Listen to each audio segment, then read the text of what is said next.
વડોદરા કોંગ્રેસ ઉમેદવારના ભાજપ પર પ્રહાર કરવામાં આવ્યા। જસપાલસિંહ પઢિયારે ભાજપ પર નિશાન સાધ્યું। તેઓએ કહ્યું કે ભાજપે પોતાના વચનો પાળ્યા નથી। રામ મંદિરમાં ના જવાનો અર્થ રામ વિરોધી નથી।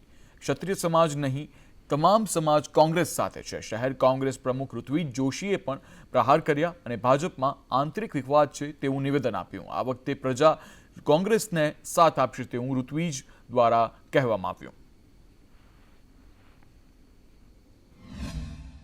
કોંગ્રેસે વડોદરા લોકસભા બેઠક પર પાદરાના પૂર્વ ધારાસભ્ય જસપાલસિંહ પઢિયારની હાલ અહીંયા નિમણૂક કરી છે ને તેઓ હાલ વડોદરા ખાતે પણ આવી રહ્યા છે અને પૂર્વ વિપક્ષી નેતા ચંદ્રકાંત શ્રીવાસ્તવના ત્યાં તેઓ હાલ અહીંયા મુલાકાતે આવ્યા છે। જસપાલસિંહ, જે રીતે ક્ષત્રિય સમાજમાં તો રોષ જોવા મળી જ રહ્યો છે, તેની વચ્ચે તમારી અહીંયા નિમણૂક છે, ક્યાંક ક્ષત્રિયોના વોટ મળે તેવું લાગી રહ્યું છે આના કારણે? વડોદરા શહેર માટે તો સતત 30 વર્ષો સુધી વડોદરા લોકસભાની બેઠક ભારતીય જનતા પાર્ટીના પર લોકોએ એમને મત આપ્યા છે અને સારી એવી જંગી બહુમતીથી જીતાડ્યા છે। પરંતુ જે રીતે લોકોના વડોદરા જનતાની જે આશા અને અપેક્ષા હોય, જે કામો થવા જોતા હતા એ પ્રકારે કામો થયા નથી। રૂપાલાનો વિરોધ ક્ષત્રિય સમાજ કરે છે, તમે ક્ષત્રિય ઉમેદવાર છો, તેનો લાભ થશે એવું લાગે છે? બેઠકની વાત હોય ત્યારે ચોક્કસપણે એ લોકો મને સહકાર આપશે અને આશીર્વાદ પણ આપશે, એમાં કોઈ બેમત નથી। રામ મંદિરની વાત આપને કરું તો પીવી નરસિંહ રાવજી હોય કે સ્વર્ગીય રાજીવ ગાંધીજી હોય, તેઓએ એની શરૂઆત કરી હતી, એમના દર્શનની શરૂઆત કરી હતી। એટલા કાર્યકરો કોંગ્રેસના જેવું કહી રહ્યા છે કે જસપાલસિંહ તો પાદરાથી આવેલા છે, વડોદરાના લોકો ઓળખતા નથી, ઉમેદવારો બદલવા જોઈએ, તેવું કોંગ્રેસના જ કાર્યકરો કાલે કહ્યું। એ તો લાગણી હોય તો લોકો બોલે, એનાથી કોઈ બહુ મોટો પ્રશ્ન પડતો નથી। જો માનનીય સન્માનનીય આદરણીય પ્રધાનમંત્રી બનારસથી ચૂંટણી લડી શકતા હોય, અડવાણીજી ગાંધીનગરથી ચૂંટણી લડી શકતા હોય, તો આ તો લોકસભાનો ઉમેદવાર, લોકોનો ઉમેદવાર એ દેશ માટે હોય, પર્ટિક્યુલર જગાઓ માટે ના હોય। એટલે પ્રશ્નો જો ઉઠાવશે દેશ માટેના, દેશના લોકો માટે ઉઠાવશે, એટલે લોકસભાનો ઉમેદવાર લોકોનો ઉમેદવાર હોય છે, કોઈ જગાનો ઉમેદવાર નથી। ભાજપ અને કોંગ્રેસના ઉમેદવારો હવે પોતાનો પ્રચાર કરી રહ્યા છે, જીતની આશા છે, ત્યારે હવે જોવું રહ્યું કે મતદારોનો મૂડ શું છે। કેમેરા પર્સન નિકેશ વાળન સાથે કુણાલ શર્મા, સંદેશ ન્યૂઝ, વડોદરા। ગુજરાત કોંગ્રેસ કેમ્પેન કમિટીની જાહેરાત કરવામાં આવી। એઆઈસીસીએ કેમ્પેન કમિટીની જાહેરાત કરી। કેમ્પેન કમિટીમાં 44 નેતાઓનો સમાવેશ થશે। કોંગ્રેસના સિનિયર નેતાઓની કેમ્પેન કમિટીમાં નિમણૂક કરવામાં આવી। સિદ્ધાર્થ પટેલને કેમ્પેન કમિટીના ચેરમેન બનાવાયા। મુકુલ વાસનિકને રણનીતિ કમિટીના ચેરમેન બનાવવામાં આવ્યા। લાલજી દેસાઈને કાર્યક્રમ અમલીકરણ કમિટીના ચેરમેન બનાવવામાં આવ્યા અને મેહુલ પટેલને લીગલ કોઓર્ડિનેશન કમિટીના ચેરમેન બનાવાયા।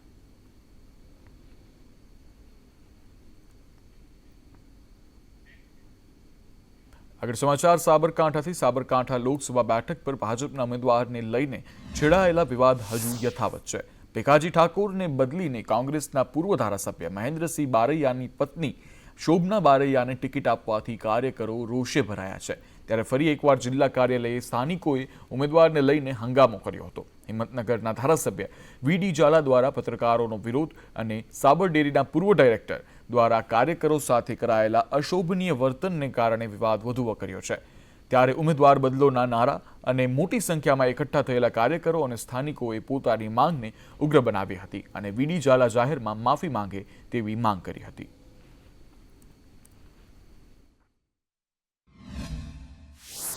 ઉમેદવાર નહીં બદલાય તો કાયમ માટે ચાલુ રહે ને કાર્યકરો કોઈ કામ કરવા જ તૈયાર નથી। આ એક વ્યક્તિની મંડળી બની જાય છે, ભાજપ સર્વનો છે, તો એક વ્યક્તિનો નથી ને મન ઉમેદવારો બદલી નાખે ના ચાલે। એટલે એમાં હિંમતનગરના ધારાસભ્યશ્રીએ પત્રકારોને ધૂતકાવ્યા, એમનું અપમાન કર્યું, એટલા માટે હું એમના વચ્ચે જવાથી મારું પણ અપમાન કર્યું। અરવલ્લી મેઘરજ તાલુકો પાર્ટીના કનિષ્ઠ કાર્યકર તરીકે 66 વર્ષની ઉંમરે પણ નવયુવાનને પણ આંફાવું એવી હિંમત ધરાવું છું। પરંતુ પણ ફેરફાર એવો થયો કે ભાઈ કોંગ્રેસમાંથી આવેલાને ટિકિટ આપી દીધી। આવા માણસોએ નાટક કરીને ભીખાજીની ટિકિટ કાપી છે। માન્ય મોદી સાહેબે આ વાતની વાકેફ નહીં હોય અને આ ગટર કરવાવાળાને અમે ખુલ્લા પાડીશું. બનાસકાંઠામાં પત્રિકા વાયરલ નામે વંટોળ જામ્યો છે. કેટલાય દિવસથી આયાતી ઉમેદવારને લઈને ક્યાંક ને ક્યાંક કાર્યકર્તાઓમાં નારાજગી વ્યાપી છે અને ગઈકાલે જે પત્રિકા બાબતમાં લઈને સાબરકાંઠાના જિલ્લા કાર્યકર્તાઓ લઈને રોષ વ્યાપ્યો છે અને ભારતીય જનતા પાર્ટીના કાર્યાલય ખાતે પોતાનો વિરોધ નોંધાવી રહ્યા છે અને આજે સ્થાનિક લોકો જોડાયેલા છે. શું કહેશો, શું મામલો છે? આજે વિરોધનો વંટોળ મામલો આવ્યો છે, શું કહેશો? અમારી તો એક જ માગણી છે કે આયાતી ઉમેદવાર બદલો. ભારતીય જનતા પાર્ટીને અમે એટલું જ કહેવા માગીએ છીએ કે સાબરકાંઠા 5 લોકસભા સીટમાં કોઈ બી ભાજપના કાર્યકર્તાને કોઈ બીની ટિકિટ આપશે તો અમે જંગી બહુમતી જીતાડી દઈશું. અને શોધનામાં ટિકિટ જો ચાલુ રહેશે તો અમે રિઝલ્ટ બતાવી દઈશું. હાલમાં કાર્યકર્તાઓ ક્યાંક ને ક્યાંક સાબરકાંઠામાં અને અરવલ્લી જિલ્લામાં વિરોધ દેખાઈ રહ્યો છે. અત્યારે તંગ બન્યો છે આયાતી ઉમેદવારને લઈને. ક્યાંક કોંગ્રેસ સામે કોંગ્રેસ ક્યાંક મજબૂત થતી હોય તેવું દેખાઈ રહ્યું છે. હિતેશ રાવલ, સંદેશ ન્યૂઝ, સાબરકાંઠા. આગળ સમાચાર અંકલેશ્વરથી. અંકલેશ્વરમાં ચૂંટણી બહિષ્કારના બેનર લગાવવામાં આવ્યા. વળતર નહીં તો વોટ નહીંના બેનર લગાવાયા. ભાડભૂત બેરેજ યોજનાને લઈ ખેડૂતોનો વિરોધ સામે આવી રહ્યો છે. જમીન ગુમાવનાર ખેડૂતોએ બેનર સાથે ચીમકી આપી કે અમારી માંગણી નહીં સ્વીકારાય તો આમ આદમી પાર્ટીમાં જોડાઈ જઈશું. અંકલેશ્વર વળતર નહીં તો વોટ નહીંના નારા લગાવવામાં આવ્યા અને અંકલેશ્વર તાલુકાના કેટલાક ગામમાં ચૂંટણી બહિષ્કારના બેનરો પણ લગાવવામાં આવ્યા છે. સાથે જ બુલેટ ટ્રેન એક્સપ્રેસ હાઈવે અને ભાડાભૂત બેરેજ યોજનામાં જમીન ગુમાવનાર ખેડૂતોનો લોકસભાની ચૂંટણીનો બહિષ્કાર કરવાની ચીમકી ઉચ્ચારવામાં આવી છે. કે અમને જ્યાં સુધી વળતર ન મળે ત્યાં સુધી અમે બહિષ્કાર કરીશું ને આપીશું બી નહીં વોટ. જ્યાં સુધી અમને અમારું વળતર ના મળે ત્યાં અમે આમ પાર્ટીમાં જોડાવાના છે. અમારી એક જ માંગ છે કે જ્યાં સુધી અમારું વળતર યોગ્ય અમને નહીં મળે, અમારા એક્સપ્રેસવેમાં અમારી જમીન જાય છે તેનું અને જ્યાં સુધી વળતર નહીં મળે ત્યાં સુધી અમે આ ચૂંટણીનો બહિષ્કાર કરીએ છીએ. અને અમારી સાથે 32 ગામ પણ સાથે જોડાયેલા છે અને એ પણ દરેક ગામમાં આ રીતે ચૂંટણીનો બહિષ્કાર કરે છે. જંબુસર એપીએમસીના ડિરેક્ટરનો વિવાદિત ઓડિયો સામે આવ્યો છે. ડિરેક્ટર કિરણ પટેલનો વિવાદિત ઓડિયો વાયરલ થયો. નોબાર ગામના સરપંચને સસ્પેન્ડ કરવાના આક્ષેપ કરવામાં આવ્યા છે. સરપંચ રમેશ વસાવા વિશે અપમાનજનક શબ્દોનો ઉચ્ચાર પણ તેમાં કરવામાં આવ્યો છે. ડિરેક્ટરનું જિલ્લા પંચાયતમાં સેટિંગનો ઉલ્લેખ પણ કરવામાં આવ્યો છે. 4 મહિનામાં ઇલેક્શન લાવવાનો ઓડિયોમાં ઉલ્લેખ કરવામાં આવ્યો છે. અગાઉ જંબુસર તાલુકામાં 7 સરપંચ સસ્પેન્ડ થયા હતા. કિરણભાઈ છગનભાઈ પટેલ આવી મારા ડિરેક્ટર છે. એપીએમસીમાં ડિરેક્ટર છે. આ મને જ્યારનો હું સરપંચ બન્યો તાને મારી જોડે આબ્યા પારે છે. એવા ઓડિયોમાં એમ બોલે છે કે તમારો જાતિ વિશે ગારો બોલે છે અને બીજું કે તમે ભરૂચ જઈને હું સસ્પેન્ડ કરાવી દઈશ અહીંયાથી એમ કીધું. મને એવું કીધેલું કે સસ્પેન્ડ કરાવીશ તમને 4 મહિના મેં ચૂંટણી લાવી દઈશ કે હું એમ કહે. ભાઈ અમારે સાહેબ બીજું કશું નહીં, એમની પર એક્શન લે, કાયદેસરની એક્શન લે. નડિયાદ શહેરના મુક બધિર વિદ્યાલયમાંથી 3 મહિના પહેલા દાહોદના ધાનપુર તાલુકાના પાવ ગામના એક પરિવારનો 16 વર્ષનો સગીર ગુમ થયો હતો. જે અંગે બધિર વિદ્યાલયના સંચાલકો દ્વારા નડિયાદ પશ્ચિમ પોલીસ મથકે સગીર બાળકના અપહરણની ફરિયાદ નોંધવામાં આવી હતી. ફરિયાદને 3 મહિના વીતી ગયા હોવા છતાં મહેફિલોમાં મસ્ત તેમજ બુટલેગરો અને ભૂમાફિયાઓને છાવરનારી નડિયાદ પશ્ચિમ પોલીસે બાળકીની શોધ ન કરી પોતાની નિષ્ક્રિયતાની નિશાની આપી છે. નડિયાદ 158 કિલોમીટર દૂર આવીને સગીરાનો પરિવાર બધિર વિદ્યાલય તેમજ નડિયાદ પશ્ચિમ પોલીસ સ્ટેશનના ધક્કા ખાઈ રહ્યો છે અને પોતાનું સંતાન મળે તે માટે પ્રયાસ કરી રહ્યા છે. પરંતુ સંચાલકો તેમજ નડિયાદ પશ્ચિમ પોલીસ દ્વારા આ મામલે કોઈ જ ગંભીરતા દાખવવામાં આવી નથી રહી, જેને લઈને પોલીસની કામગીરી પર અનેક પ્રશ્નો ઉઠી રહ્યા છે. અમે તાત્કાલિક એફઆઈઆર નોંધાયેલી છે. અમે સીસીટીવી બધા ચેક કર્યા કે ક્યાંથી ગયું છે. એના માટે મેં કોશિશ કરી, પણ જે જગ્યાએ સીસીટીવી નહોતા એ ભાગમાંથી બાળક નીકળ્યું છે બહાર. ત્યાં બી અમે એડિશન કરી દીધા, બધા સીસીટીવી એડ થાય એવી રીતે, અને પોલીસની કાર્યવાહી ચાલુ છે. ફરિયાદ ક્યારે પડાવી? એ તરત જ વિધિન 2-3 hours. સાહેબ, આટલી મોટી ગંભીર બેદરકારી થઈ, કોઈ જવાબદાર સામે પગલાં લેવાયા છે? તેમનો જવાબ માંગવામાં આવેલો છે અને ફરી આ ના થાય એના માટેની તાકીદ કરે છે. આવ્યો કે અહીંથી ગાયબ થઈ ગયો એવો ફોન આવ્યો. હા, આ લોકોએ ફોન કર્યો એટલે પછી એ લોકોએ કાપી દીધો. પછી અમે ફરી રિંગ કરી કે અહીંથી ગાયબ થઈ જશે એવું કીધું. ફરિયાદ કરાવી? ફરિયાદ અમે ખાલી સાહેબ અરજી આપેલી છે ધાનપુર તાલુકાથી, એક ખેડા, નડિયાદ, અમદાવાદ, એક બરોડા, એક દાહોદ આપેલી. અહીંયા કયા ધોરણમાં ભણતો હતો છોકરો? અહીંયા સાહેબ દાહોદ 3 વર્ષ ભણ્યો, અહીંયા 4 વર્ષ. એક તરફ ખેડૂતો પર કુદરતી આફત તો બીજી તરફ જણસીના યોગ્ય ભાવ ન મળતા ખેડૂતોની હાલત કફોડી બની છે. જેતપુર માર્કેટિંગ યાર્ડમાં હરાજી દરમિયાન ડુંગળીના પ્રતિમણના 140 થી 200, ઘઉંના 400 થી 500, ધાણા અને કપાસના 1000 થી 500 રૂપિયા જેટલો ભાવ બોલાયો હતો, જેમાં દવા, ખાતર અને મજૂરીનો ખર્ચ પણ નીકળતો ન હોવાનું ખેડૂતો જણાવી રહ્યા છે. ત્યારે આ મામલે ખેડૂતોએ સંદેશ ન્યૂઝ પર પોતાની વ્યથા ઠાલવી હતી. કે ભાવમાં થોડુંક ડાઉન જ છે. જ્યાં માર્કેટિંગ ખુલ્યું ને એટલે થોડુંક ડાઉન છે, બરોબર છે. એટલે જે પોષણ મળે છે એ મળતા નથી આપણને ભાવ, બરોબર. સોયાબીન એની ગણતરી કરી હતી 1500 રૂપિયા હોય ભાવ, તો વધે નહીં કાંઈ નહીં, પણ એનો હિસાબ તો પૂરો થાય. વધવાનું તો કાંઈ છે નહીં, ખેડૂતને પૂરું જ કરવાનું છે બધાનું. લેવા જાવ તો બરાબર ભાવ થઈ જાય પાછા. ખેડૂત વેચવા જાય કાંઈ નહીં, મફત દેવાનું.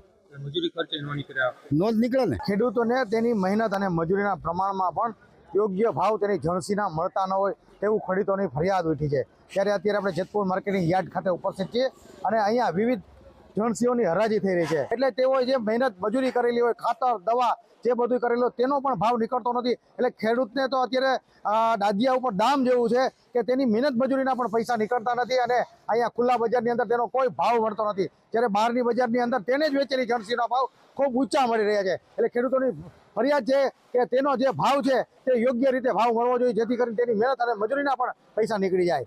હિતેશ રાઠોડ, સંદેશ ન્યૂઝ, જેતપુર. ઉનાળાની કાળઝાળ ગરમી દિવસે ને દિવસે વધી રહી છે. ત્યારે એસટી બસમાં ફરજ બજાવતા ડ્રાઈવર અને કંડક્ટરોને ગરમીમાં રાહત મળે તે માટે ORSના પેકેટનું વિતરણ કરવામાં આવી રહ્યું છે. લીંબડી સિવિલ હોસ્પિટલના સહયોગથી ORS પેકેટનું વિતરણ કરવામાં આવ્યું હતું. આ કાર્યમાં ATI Bharatsinh Zala, junior assistant KD Rana તથા લલિત સોલંકી સહિતના સ્ટાફે જહેમત ઉઠાવી હતી.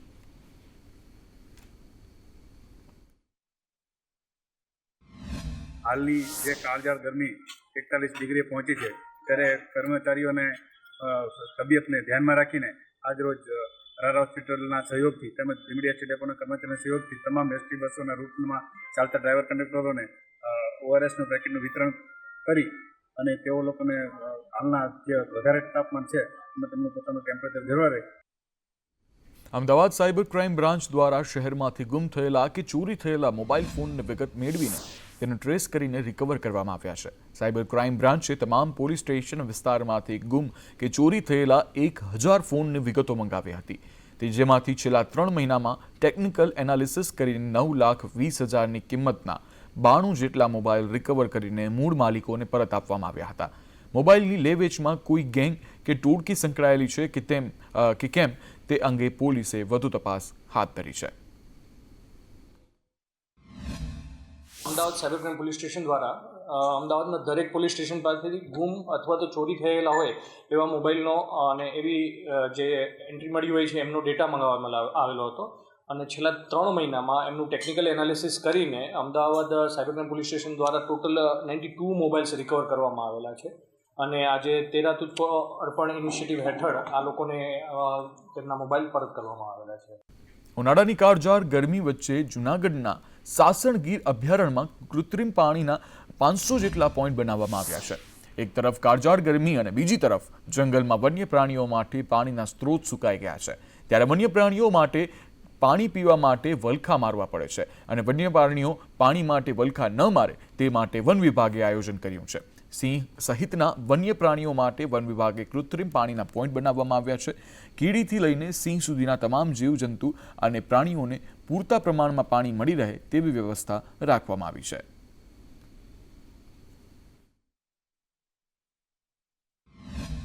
પોઈન્ટ જે છે એ 2-3 ટાઈપના છે. એમાં એક તો આપણે સોલાર ઉપર ભાર મૂકે તો એ રિન્યુએબલ એનર્જી રિસોર્સિસ છે અને એના માટે જે છે ઓટોમેટિકલી આમાં પાણી ભરાઈ જાય. અને બીજો વિન્ડ મિલ્સ છે, જે જગ્યામાં આપણે વિન્ડ મિલ યુઝ કરે છે, કોસ્ટલ વિસ્તારમાં પણ વિન્ડ મિલ યુઝ કરે છે અને અમુક જગ્યામાં જંગલ વિસ્તારમાં પણ યુઝ કરે છે. જ્યાં લગભગ 90 ફૂટ 100 ફૂટ અંદર પાણી આવી જતા હોય બોરવેલમાં, ત્યાં વિન્ડમિલ ચાલી શકે. અને આ વિસ્તારમાં વિન્ડમિલથી પાણી ઓટોમેટિકલી ભરાઈ જતા હોય. અને ત્રીજો છે કે જે કોઈ બહુ ઇનએક્સેસિબલ એરિયા છે અને પાણી છતાંય પહોંચાડવા જરૂરી છે, તો ત્યાં ટેન્કરથી પણ આપણે પાણી પહોંચાડે છે. અમદાવાદમાં ભાજપના સ્થાપના દિવસની ઉજવણી કરવામાં આવી. મણિનગરમાં ભાજપના કાર્યકરોએ કમળના ફૂલથી ભારતનો નકશો તૈયાર કરી અને અબકી બાર 400 પારના સંકલ્પ સાથે ભવ્ય ઉજવણી કરી. આ સાથે જ અમદાવાદ પશ્ચિમ લોકસભા બેઠકના ઉમેદવાર દિનેશ મકવાણાએ ભાજપના કાર્યકર્તાઓને શુભેચ્છા પાઠવી અને ગુજરાતમાં ભાજપ લોકસભાની 26માંથી 26 બેઠક 5 લાખથી વધુની લીડથી જીતશે તેવો વિશ્વાસ વ્યક્ત કર્યો હતો. આગામી 2024ની લોકસભાની અંદર ગુજરાતની વાત કરીએ તો 26માંથી 26 સીટ ભારતીય જનતા પાર્ટીના ઉમેદવાર જીતશે. 5 લાખ કરતાં વધારે મતોથી જીતશે. અને દેશની વાત કરીએ તો ત્રીજી વખત દેશના વડાપ્રધાન નરેન્દ્રભાઈ બનવાના છે, એમાં કોઈ શંકાને સ્થાન નથી. 500 વર્ષ સુધી ભારતના લોકોએ રામની પ્રતીક્ષા કરી અને 100 વર્ષ સુધી એક તપસ્વી ભારતમાં આવશે અને આ ભૂમિને ઉજાગર કરશે, એ ભાવના સાથે કાર્યકર્તાઓ કામ કરતા હતા. એવા તપસ્વી એવા નરેન્દ્રભાઈએ મણિનગર અને ત્યારબાદ દિલ્હીમાં શાસન કર્યું. ત્યારે મણિનગર વિધાનસભા અને કર્ણાવતી મહાનગરના કાર્યકર્તા અને સમગ્ર કોર્પોરેટર સાથે આ ઉજવણી કરી રહ્યા છે. અમારે માટે આનાથી વધારે જીવનનો આનંદ કોઈ જ ના હોઈ શકે. આગળ સમાચાર અમરેલીથી. અમરેલી લોકસભા બેઠક પર ભાજપનો ચૂંટણી પ્રચાર પૂરજોશમાં ચાલી રહ્યો છે. ત્યારે સાવરકુંડલા વિધાનસભા મત વિસ્તારમાં ભાજપની બાઇક રેલી યોજાઈ હતી, જેમાં ઉમેદવાર ભરત સુતરિયા, અમરેલીના સહકાર ક્ષેત્રના ભાજપના દિગ્ગજ નેતા દિલીપ સંઘાણી, સાંસદ નારણ કાછડિયા સહિત 5 ધારાસભ્ય સહિત વિશાળ સંખ્યામાં કાર્યકરો જોડાયા હતા અને બાઇક રેલી યોજી હતી.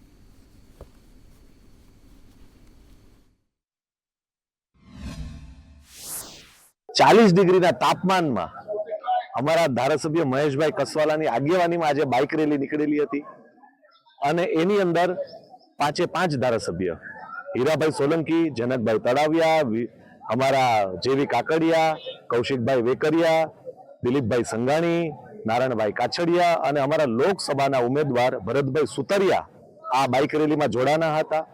અને આવી બાઇક રેલી સાવરકુંડલાના ઇતિહાસમાં ખૂબ મોટી સંખ્યામાં યુવાનો એક જોશ સાથે બાઇક રેલીમાં જોડાના. વિશ્વના સૌથી મોટા રાજકીય પક્ષ ભાજપનો આજે સ્થાપના દિવસ છે. દેશમાં કેટલાય રાજ્યોમાં ભાજપના સ્થાપના દિનની ઉજવણી કરવામાં આવી હતી. રાજધાની દિલ્હીમાં ભાજપના હેડક્વાર્ટર પર સ્થાપના દિનની ઉજવણી કરવામાં આવી હતી. ભાજપના રાષ્ટ્રીય અધ્યક્ષ જેપી નડ્ડાએ મોટી સંખ્યામાં કાર્યકરો સાથે સ્થાપના દિવસની ઉજવણી કરી હતી. ઉજવણી દરમિયાન જેપી નડ્ડાએ ભાજપના ધ્વજને ફરકાવી કાર્યકરોનું મોં મીઠું કરાવ્યું હતું. તો હૈદરાબાદમાં પણ ભાજપના કાર્યકરોએ સ્થાપના દિવસની ઉજવણી કરી હતી. તેલંગાણા ભાજપના પ્રદેશ અધ્યક્ષ જી કિશન રેડ્ડીની ઉપસ્થિતિમાં ઉજવણી કરવામાં આવી હતી. હૈદરાબાદમાં પણ ભાજપના કાર્યાલય પર પાર્ટીનો ધ્વજ ફરકાવવામાં આવ્યો હતો અને આ તરફ ભાજપ શાસિત મધ્યપ્રદેશમાં મુખ્યમંત્રી મોહન યાદવ અને અન્ય નેતાઓએ ભાજપના સ્થાપના દિવસની ઉજવણી કરી હતી.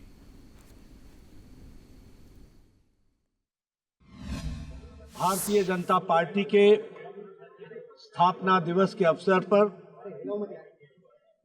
स्थापना दिवस के शुभ अवसर पर मैं आप सब के माध्यम से भारतीय जनता पार्टी के करोड़ों कार्यकर्ताओं को आज के स्थापना दिवस की शुभकामनाएं देता हूं, उनको साधुवाद भी देता हूं और इस शुभकामना के साथ हम आगे 2024 के चुनाव के लिए संकल्प और आह्वान भी उनको करता हूं. અમદાવાદ કોર્પોરેશનના ટેક્સ વિભાગની બેદારી નીતિ સામે આવી છે. 6 રૂપિયા બાકી હોવા છતાં મિલકત સીલ કરી છે. જ્યારે 347 ઉદ્યોગપતિઓનો ટેક્સ બાકી હોવા છતાં કાર્યવાહી ના કરતા વિપક્ષે આંદોલનની ચીમકી ઉચ્ચારી છે.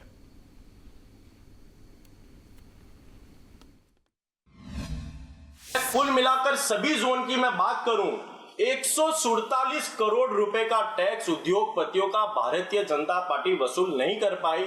और इनमें से मैं बंद मिल्स की बात करूं, जो कि कई वर्षों से भारतीय जनता पार्टी अभी तक 1 रुपए भी उनसे नहीं ले पाई. 200 करोड़ रुपए का टैक्स अहमदाबाद म्युनिसिपल कॉर्पोरेशन के हस्तक में जितनी बंद मिलें पड़ी हुई है, उनका 200 करोड़ रुपए का टैक्स बाकी है. यदि जोन का और इन बंद मिलों का टोटल मारा जाए तो 347 करोड़ रुपया कहीं ना कहीं भारतीय जनता पार्टी ने उद्योगपतियों को लेने से कहीं ना कहीं कतरा रही है। વડોદરા કોર્પોરેશને મંજૂર કરેલા બજેટ મુજબ નવી લાગતોની અમલવારી થતાં કેટલાક અતિથિ ગૃહોના ભાડામાં વધારો થયો છે, જેને લઈ સામાન્ય માણસોને લગ્ન પ્રસંગ માટે ભાડા તેમજ ડિપોઝિટો વધારે ચૂકવવાનો વારો આવ્યો છે. અતિથિ ગૃહની ડિપોઝિટમાં 2,500થી લઈ 5,000 રૂપિયાનો વધારો કરવામાં આવ્યો છે, જેને લઈ શહેરીજનોના માથે મોંઘવારીની સાથે પડતા પાટું મારવા જેવો ઘાટ ઘડાયો છે. વડોદરા મહાનગરપાલિકાની સમગ્ર સભા દ્વારા બજેટ જે મંજૂર કરવામાં આવેલું છે, આ બજેટમાં અંદાજે 500થી 550 જેટલી અલગ અલગ પ્રકારની લાગતો છે. એ લાગતો પૈકી અંદાજે 50થી 60 લાગતો છે એમાં થોડા વધારા સૂચવવામાં આવેલા છે. જ્યારે હરણી સ્કલ્પચર પાર્કમાં જે ફીસ છે એ રદ કરી દેવામાં આવી છે. એક આનંદની બાબત છે. જે લાગતોમાં વધારો કરવામાં આવ્યો છે તેમાં જે ખુલ્લા પ્લોટ્સ છે સામાજિક પ્રસંગોએ આપવામાં આવતા હોય તો એમાં જે ભાડા લેવામાં આવે છે એમાં ક્યાંક ક્યાંક વધારો કરવામાં આવેલો છે. આગળ સમાચાર બનાસકાંઠાથી. બનાસકાંઠામાં ગૌશાળા અને પાંજરાપોળ સંચાલકોમાં રોષ. ડીસાના શેરપુરા ગામે ગૌશાળા સંચાલકોની બેઠક યોજાઈ. આગામી રણનીતિ માટે 300 સંચાલકોની બેઠક યોજાઈ. 30 એપ્રિલ સુધી સહાય ચૂકવવાની ખાતરી અપાઈ. બનાસકાંઠાની ગૌશાળા પાંજરાપોળને સહાય નથી ચૂકવાઈ રહી. ગુજરાતમાં તમામ ગૌશાળાઓને સહાય ચૂકવાઈ રહી છે અને સહાય ચૂકવવાની ખાતરી આપતા વિરોધ કાર્યક્રમ મોકૂફ રાખવામાં આવ્યો. ડીસાના શેરપુરમાં ગૌશાળા અને પાંજરાપોળ સંચાલકોમાં રોષ સામે આવી રહ્યો છે, જેમાં ગૌશાળા અને ડીસાના શેરપુરામાં સંચાલકોની બેઠક યોજાઈ હતી, જેમાં ગૌશાળાને પૂરા પ્રમાણમાં વળતર ન ચૂકવવામાં આવતા તેઓ દ્વારા વિરોધ નોંધાવવામાં આવી રહ્યો છે. ડીસાના શેરપુરમાં સંચાલકોની બેઠક યોજાઈ.